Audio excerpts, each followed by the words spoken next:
Ayı değil bu, nefret ayı değil bu, rahmet ayı demek bu.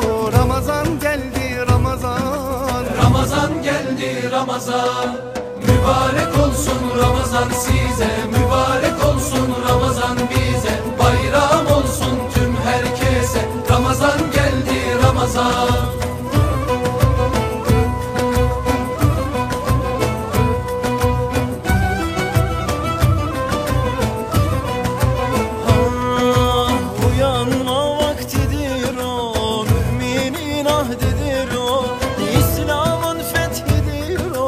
Ramazan geldi Ramazan, Ramazan geldi Ramazan. İcabet edin davete, vesile olur rahmete, erişirsin selamete.